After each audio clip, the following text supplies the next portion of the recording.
வணக்கம் livechennai.com viewers.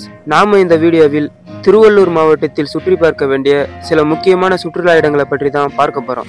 அதற்கு முன்னாடி இந்த வீடியோக்கு ஒரு லைக் பண்ணிட்டு வீடியோவை ஸ்கிப் பண்ணாம முழுசா பாருங்க.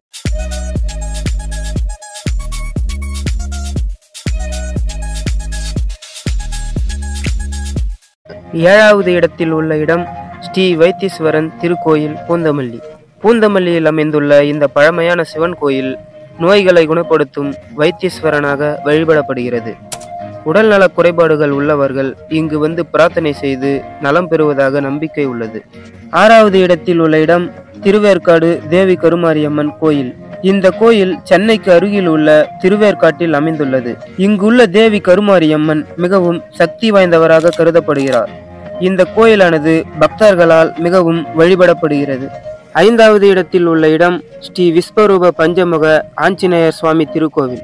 இந்த கோவில் விஸ்வரூப பஞ்சமுக ஆஞ்சநேயர் சுவாமிக்காக அர்ப்பணிக்கப்பட்டுள்ளது. ஆஞ்சநேயரின் வெவ்வேறு வடிவங்களையும் அவரது தெய்வீக சக்தியையும் இங்கு வந்து தரிசிக்கலாம். இக்கோவிலானது பக்தர்களிடையே மிகவும் பிரபலமாக உள்ளது. நான்காவது இடத்தில் உள்ள இடம் குடியம் குகைகள் புலிக்குன்றம் காப்புக்காடு. திருவள்ளூர் மாவட்டத்தின் புலிக்குன்றம் காப்புக்காட்டில் உள்ள இந்த குகைகள் வரலாற்று சிறப்பு மிக்கவை. இங்கு வரலாற்றுக்கு முந்தைய கற்கால மனிதர்கள் வாழ்ந்ததற்கான சான்றுகள் உள்ளன. வரலாற்று ஆர்வலர்களுக்கு இது ஒரு சிறந்த இடமாக இருக்கின்றது. இந்த இடமானது திருவள்ளூரிலிருந்து சுமார் 25 கிலோமீட்டர் தொலைவில் அமைந்துள்ளது. மூன்றாவது இடத்தில் உள்ள இடம் திருத்தணி சுப்பிரமணிய சுவாமி கோயில். முருகப்பெருமானின் 6 படை வீடுகளில் 5வது படை வீடு இந்த திருத்தணி. மலை மீது அமைந்துள்ள இக்கோயில் மிகவும் புனிதமாக கருதப்படுகிறது. இந்த கோயிலில் ஆடி கிருத்திகை விழாவானது மிகவும் சிறப்பாக கொண்டாடப்படுகிறது. இந்த விழாவில் லட்சக்கணக்கான பக்தர்கள் காவடி எடுத்து வந்து முருகனை வழிபட்டு வருவார்கள். இரண்டாவது இடத்தில் உள்ள இடம் பழவேற்காடு பறவைகள் சரணாலயம் பழவேற்காடு. இந்தியாவின் 2வது பெரிய கடலோர ஏரி பழவேற்காடு ஏரி.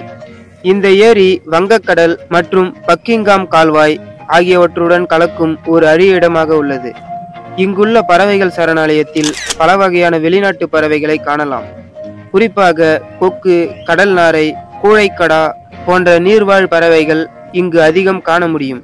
கட்டுமரத்தில் பயணம் செய்யும் வசதிகளும் இந்த இடத்தில் உள்ளது. முதல் இடத்தில் உள்ள இடம் ஸ்ரீ வீரராகவ சுவாமி திருக்கோயில்.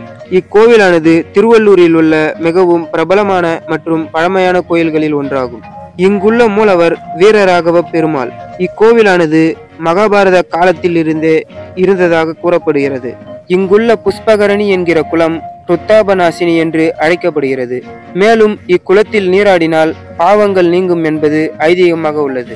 நாம இந்த வீடியோவில் பார்த்த இடங்களானது திருவள்ளூர் மாவட்டத்தின் முக்கிய சுற்றுலா தலங்களில் சில இடங்கள் மட்டுமே. ஒவ்வொரு இடத்திற்கும் அதன் தனித்துவமான வரலாறு, ஆன்மீக முக்கியத்துவம் மற்றும் இயற்கை அழகு இருக்கின்றன. நாம இந்த வீடியோவில் பார்த்த இடங்களில் நீங்கள் எந்த இடத்திற்கு சென்றுள்ளீர்கள் என்பதை மறக்காம இந்த வீடியோ கீழே கமெண்ட்ல சொல்லுங்க. மேலும் பல சுவாரஸ்யமான தகவல்களை உடனுக்குடன் தெரிந்து கொள்ள மறக்காம நம்ம சேனலை சப்ஸ்கிரைப் பண்ணி ஃபாலோ பண்ணுங்க. மீண்டும் ஒரு அற்புதமான வீடியோவில் உங்களை சந்திக்கிறேன். நன்றி.